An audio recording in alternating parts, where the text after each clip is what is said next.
I don't want your mansion or cash. I only want full custody of your mother and $8,000. You are trading a fortune for a useless old leech? Sign the paper. My son thinks he ruined me, but he never read the trust charter that controls his You threw me away for $8,000, but today I am revoking your authority over this entire company. When the gold-trimmed double doors of the grand ballroom burst open, the room fell into a dead, suffocating silence. My ex-husband was standing on the elevated stage, mid-toast, holding a crystal glass of 50-year-old scotch. He was celebrating the acquisition of a $30 million real estate empire, surrounded by the city's elite, local news cameras, and his high society friends. He was in the middle of laughing about his humble beginnings, and mocking the ex-wife who had supposedly walked away with nothing, when an elderly woman stepped into the spotlight. She wasn't wearing the faded cardigan and slippers she had been trapped in for years. She was wearing a custom navy silk gown, her white hair styled flawlessly, walking with absolute grace and undeniable power. Beside her was the senior partner of the largest financial litigation firm in the state. My ex-husband's face drained of every ounce of color. The crystal glass slipped from his fingers, shattering across the stage. 2 years earlier, nobody in that room would have recognized her, but that's not where this story began. 2 years prior, I was sitting across from him in a cold, sterile mediation room. My ex-husband sat back in his tailored suit, his arms crossed, a cruel, triumphant smirk plastered across his face. His lawyer pushed a legal document across the oak table toward me. It outlined a divorce settlement that was insultingly cruel. My ex-husband had systematically moved our marital assets into hidden accounts, shell corporations, and offshore funds over our 6-year marriage. He offered me a tiny, insultingly small lump sum and expected me to beg for the waterfront mansion or the luxury cars. "Take it or leave it," he had sneered, leaning forward. "You brought nothing into this marriage and you're leaving with nothing. You think you're smart but you're weak. You don't have the stomach for real power." I looked at the paperwork, then I looked at him. I didn't cry, I didn't raise my voice. I stayed completely dead calm. "I don't want the house," I said quietly, pushing the asset list back across the table. "I don't want the cash, I don't want the cars." His smirk faltered for a fraction of a second, replaced by utter confusion. "What are you talking about?" "I have only one demand," I replied, looking him dead in the eye. "Full, legal, unencumbered custody and guardianship of your mother, and an immediate payment of $8,000 for her medical relocation expenses." My ex-husband burst into a loud, booming laugh that echoed off the glass walls of the conference room. He thought I had completely lost my mind. To him, his mother was nothing more than an embarrassing, expensive burden. Ever since his father had passed away 8 years prior, he had treated his mother like an unwanted ghost in his life. He kept her isolated in a cold, neglected guest house on his property, refusing to pay for her proper medical treatment, convincing everyone in their social circle that she was losing her mind and deteriorating rapidly. He constantly complained about how much her medication cost, how her presence ruined his reputation, and how he couldn't wait to ship her off to the cheapest state-run care facility he could find. "You want the old leech?" he scoffed, shaking his head in disbelief. "You're actually trading a $500,000 settlement for a dying, senile old woman who costs tens of thousands a year." "That is my final offer," I said softly. "Sign the paper, hand over the $8,000, and I walk away forever." He didn't hesitate. He signed the custody transfer so fast the pen nearly tore through the paper. He threw a cashier's check for $8,000 across the table like he was tossing scraps to a stray dog. "You're dumber than I thought," he sneered, standing up and buttoning his jacket. "Enjoy taking care of my trash." That was his first mistake. He had no idea what was coming. What my ex-husband failed to realize was that I hadn't spent 6 years in his house being blind. I had spent 6 years watching how he treated the woman who gave him life. I spent hours sitting with her in that drafty guest house, listening to her stories, holding her hands and realizing something that everyone else had missed. She was not senile.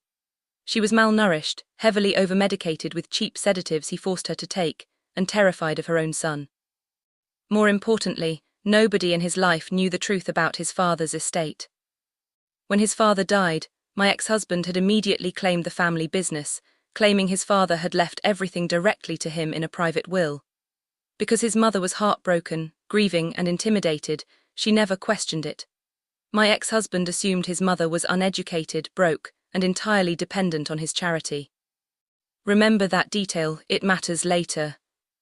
The day the divorce was finalized, I packed up his mother's few belongings, placed her gently in my car, and drove away with her. With the $8,000, I rented a small, sunlit two-bedroom cottage 3 towns over.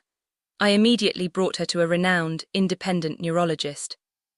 Within 3 months of removing her from the cocktail of improper sedatives, bringing her proper nutrition, and giving her a peaceful environment filled with love and respect, a miracle happened. The cloud hanging over her mind cleared completely. The timid, confused woman disappeared. In her place emerged a sharp, brilliantly intelligent, and fiercely observant woman who had been waiting for the right moment to reclaim her dignity.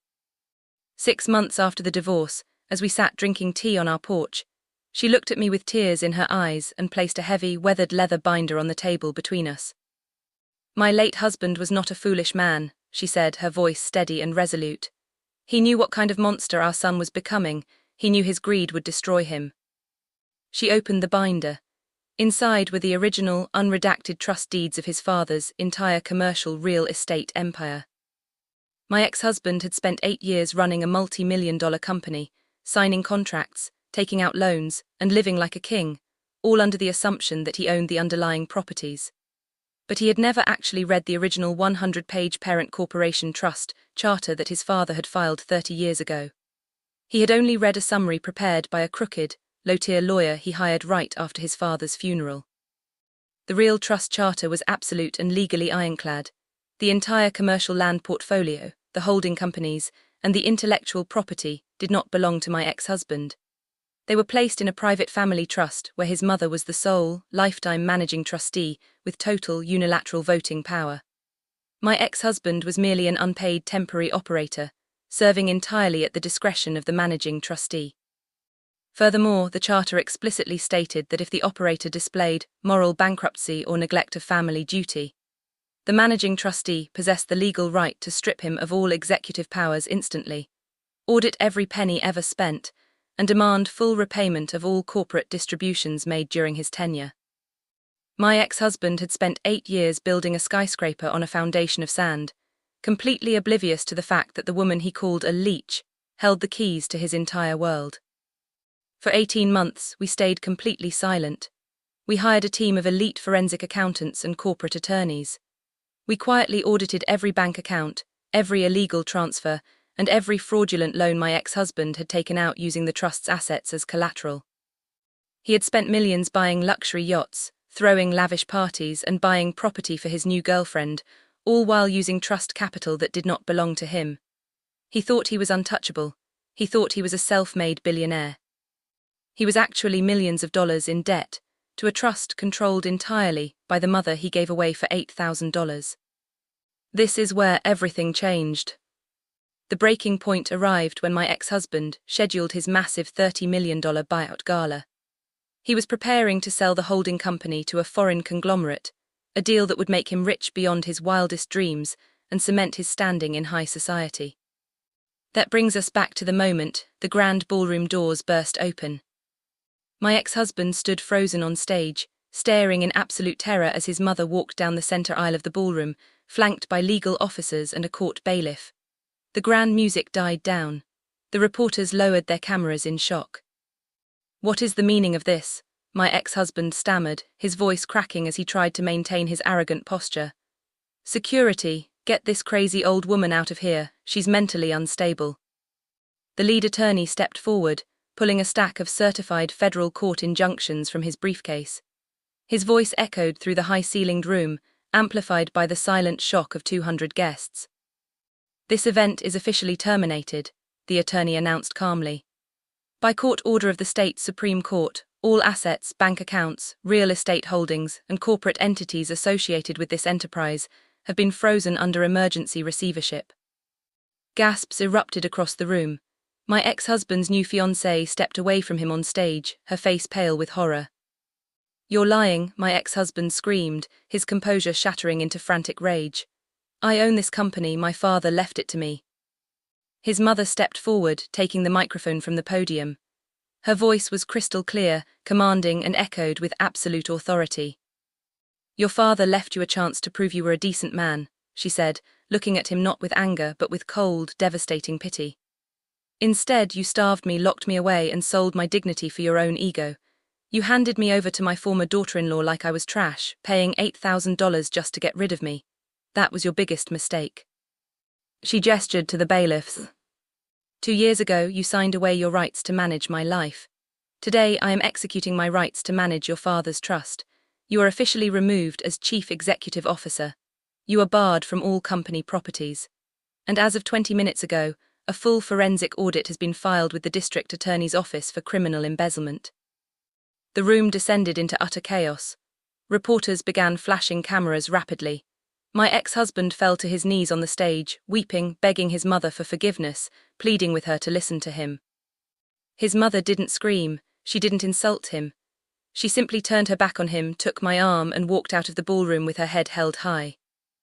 The fallout was catastrophic and total. Within 6 months, the forensic audit revealed millions in corporate fraud. To avoid long-term federal imprisonment, my ex-husband was forced to surrender every asset he personally possessed: his mansion, his luxury car collection, his offshore accounts, and his private equity. He was left completely bankrupt, disgraced, and utterly alone, forced to work an entry-level job just to pay off his massive legal debts. My former mother-in-law and I used the recovered assets to establish a foundation dedicated to protecting elderly victims of familial abuse and neglect. Today, she lives with me in a beautiful coastal estate, surrounded by gardens, dignity, and love, serving as the active president of the foundation. He thought he was buying his freedom for $8,000. In reality, he paid $8,000 to hand over the only person who could destroy him. Have you ever been underestimated by someone who had no idea who they were dealing with? Tell me your story in the comments.